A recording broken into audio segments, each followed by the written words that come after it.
مچھلی اور ٹڈی. تو اس لیے یعنی وہ پھر میں نے خود ساحل سمندر پہ دیکھا ہے, سمندر سے ایسی ایسی چیزیں نکلتی ہیں. بعض چیزیں تو ایسی ہوتی ہیں ان کو مچھیرے حرام مچھلی کہہ دیتے ہیں, یعنی ان کو خود لگ رہا ہوتا ہے بھائی یہ انسانوں کے کھانے کی چیز نہیں, ایسی اس میں سے بدبو آ رہی ہوتی ہے اور ایسی ایسی گندی چیزیں ہوتی ہیں. تو اس لیے امام حنیفہ رحمہ اللہ تعالیٰ کی جو رائے ہے وہ احتیاط پر مبنی ہے اور بہت مضبوط رائے ہے, وہ ہلکی رائے نہیں ہے کہ بھائی مچھلی کے بارے میں تو واضح دلائل سے ملتا ہے, باقی چیزوں کا نہیں پتا, تو مچھلی ہی کو ہم حلال کہیں گے. اور ویسے بھی گوشت کسی بھی قسم کا ہو اس میں اصل حرمت ہے, جب تک کہ حلال ہونے کی دلیل نہیں ہوگی اس کو حرام ہی سمجھا جائے گا. رہا مسئلہ جھینگے کا, تو جھینگے کے بارے میں بر صغیر کے علماء میں اختلاف ہے, یعنی جو امام حنیفہ کی رائے کو فالو کرتے ہیں تو اب ان میں بھی اختلاف ہے کہ جھینگا حلال ہے یا ناپسندیدہ ہے, مکروہ تحریمی ہے. تو جو حضرات کہتے ہیں کہ جھینگا مچھلی کی قسم میں داخل ہے وہ اس کو جائز کہتے ہیں, جو کہتے ہیں جھینگا مچھلی کی قسم نہیں ہے وہ اس کو ناجائز کہتے ہیں. اب میں دونوں کے دلائل آپ کے سامنے پیش کر دیتا ہوں. جو کہتے ہیں کہ جھینگا مچھلی کی قسم میں داخل ہے ان کے دلائل یہ ہیں, وہ کہتے ہیں کہ ڈکشنری کی, عرب ڈکشنری کی جتنی بھی کتابیں آپ اٹھا کے دیکھیں اس میں جھینگے کو مچھلی لکھا ہوا ہے, یعنی جھینگا مچھلی جھینگا مچھلی جھینگا مچھلی, تو اس سے پتہ چلتا ہے کہ یہ مچھلی ہے لہذا کھا سکتے ہیں. لیکن جو علماء کہتے ہیں کہ جھینگا مچھلی کی قسم میں داخل نہیں ہے وہ کہتے ہیں کہ بھائی ڈکشنری سے استدلال درست نہیں ہے, اس لیے کہ سمندری گھوڑے کے بارے میں ڈکشنری میں لکھا ہوتا ہے سمندری گھوڑا, اب یہ تھوڑی کہ وہ گھوڑا بن گیا. تو لغت میں بعض دفعہ ذرا سی بھی کوئی کسی کی کسی چیز سے مشابہت ہوتی ہے تو اہل لغت اس کو وہ نام دے دیتے ہیں. اس کی مثال ہے کہ جیسے ہم کہتے ہیں نا تیری تصویر سی دل میں کھچی معلوم ہوتی ہے. ایک شاعر نے اپنی محبوبہ کے بارے میں کہا بھائی مجھے ہر وقت دل میں تیری تصویر نظر آتی ہے. وہ تصویر, شاعر اس کو تصویر کہہ رہا ہے تو وہ تصویر تھوڑی ہے جو جس پر تصویر کے شرعی احکام لاگو ہوتے ہیں. اور بھی اس کی بہت ساری مثالیں ہیں. تو جھینگے کو صرف پانی میں ہونے کی وجہ سے اہل لغت نے مچھلی لکھ دیا ہے کہ پانی میں ہوتا ہے تو مچھلی سے مشابہت ہے. لیکن ہم اگر ماہرین سے پوچھتے ہیں جو میڈیکل سائنس کے ماہرین ہیں, یا تو ان کی رائے کا اعتبار ہوگا یا اہل عرف کا اعتبار ہوگا. تو عرف کو دیکھا جائے اور میڈیکل سائنس کے ماہرین کو دیکھا جائے تو دونوں جھینگے کو مچھلی کی اقسام میں داخل نہیں کرتے. میڈیکل سائنس سے تو ہم نے معلوم کروایا ہے بڑے بڑے ڈاکٹروں سے جو بایولوجی کے بہت اسپیشلسٹ ہیں, ان سب کا اس پر اتفاق ہے, آپ نیٹ پہ سرچ بھی کر سکتے ہیں کہ جھینگے کا مچھلی کی کسی بھی قسم سے دور دور کا بھی تعلق نہیں ہے.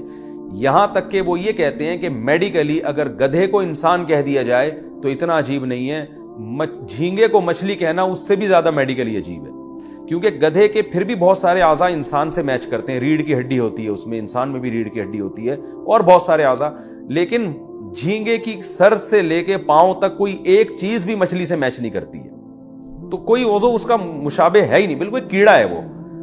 تو اس لیے میڈیکلی جھینگے کو مچھلی میں شامل کرنا کسی بھی لحاظ سے ممکن نہیں. دوسرا, اگر ہم عرف کو دیکھتے ہیں, میڈیکل سائنس پہ مدار نہیں رکھتے, عرف کو اگر آپ دیکھتے ہیں تو اگر آپ کسی سے کہتے ہیں کہ جاؤ مچھلی لے کر آؤ, وہ کبھی بھی جھینگا نہیں لے کر آئے گا. وہ مچھلی کی بہت ساری قسموں میں سے کوئی بھی مچھلی لے آئے گا. ہیرا مچھی ہے اور ڈانگرا مچھی ہے اور پاپلیٹ ہے اور کالا پاپلیٹ اور سفید پاپلیٹ اور دھوتر ہے اور سرمئی ہے, پتہ نہیں کراچی میں تو آپ کو پتہ ہے کہ اتنی ساری اقسام ہیں مچھلیوں کی. تو کوئی بھی اٹھا کے لے آئے گا, آپ کو اعتراض نہیں ہوگا. لیکن اگر وہ جھینگا لائے گا تو آپ کہو گے بھائی میں مچھلی کھاتا آپ کو. تو عرف میں بھی اگر کوئی قسم اٹھاتا ہے کہ میں مچھلی نہیں کھاؤں گا تو جھینگا کھانے سے قسم نہیں ٹوٹے گی اس کی. کوئی بھی اس کو نہیں سمجھتا کہ جھینگا کھانے سے اس کو ہانس ہو جائے گا, یعنی قسم ٹوٹ جائے گی. تو اس سے صاف پتہ چلتا ہے کہ جھینگا بہرحال مچھلی کی قسم میں داخل نہیں ہے. تو میری رائے اور جو ہمارے شیخ حضرت مفتی رشید احمد صاحب تھے اور بھی بہت سے علماء کی رائے یہی ہے کہ امام حنیفہ کے فقہ میں بہرحال جھینگے کی کوئی گنجائش نہیں ہے. تو اور دلائل بھی ان کے قرآن و سنت کے لحاظ سے بہت مضبوط ہیں.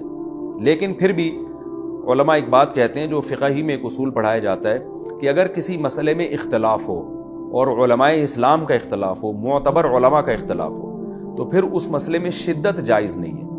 کیونکہ امام شافعی وہ بھی قرآن و سنت ہی کے محقق ہیں, امام مالک, امام احمد بن حنبل بھی, تو یہ بڑے بڑے ائمہ ہیں.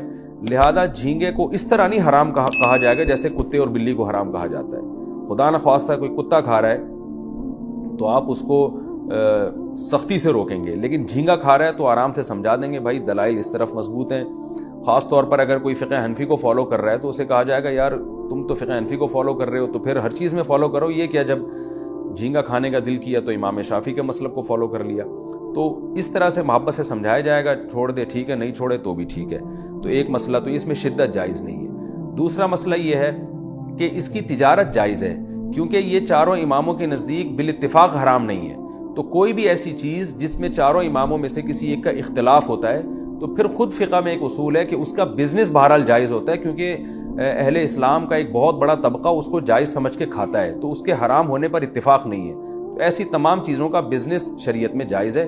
لہذا اگر کوئی شخص جھینگے کا نہیں بھی کھاتا اور وہ یہی سمجھ, جیسے میں نہیں کھاتا تو میں اس کو جائز نہیں سمجھتا, تو لیکن اس کے لیے بزنس پھر بھی جائز ہوگا. پھر بھی بتا دوں میرا کوئی جھینگے کا بزنس نہیں ہے, کہ مثال دے رہا ہوں میں, پھر بھی اس کے لیے بزنس اس کا جائز ہے, کیونکہ یہ بالاتفاق ناجائز نہیں. عالم اسلام میں بہت سے علماء اس کو جائز سمجھتے ہیں.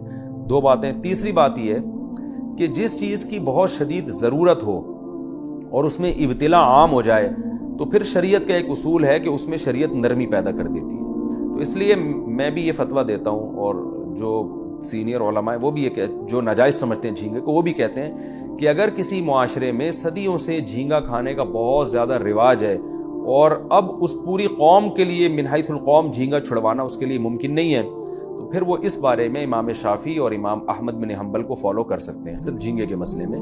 اس کی بہت ساری مثالیں فقہ میں مسائل ملتے ہیں کہ ضرورت کے موقع پر فقہ کو چینج کیا جا سکتا ہے, لیکن خود سے نہ کیا جائے یہ کام, کسی ماہر مفتی سے پوچھ کے, تاکہ ایسا نہ ہو کہ لوگ خواہشات کی بیس پہ بھی مسلک چینج کرنا شروع کر دیں ذرا ذرا سی باتوں پر, کیونکہ پھر دین ایک سے تماشا بن جاتا ہے.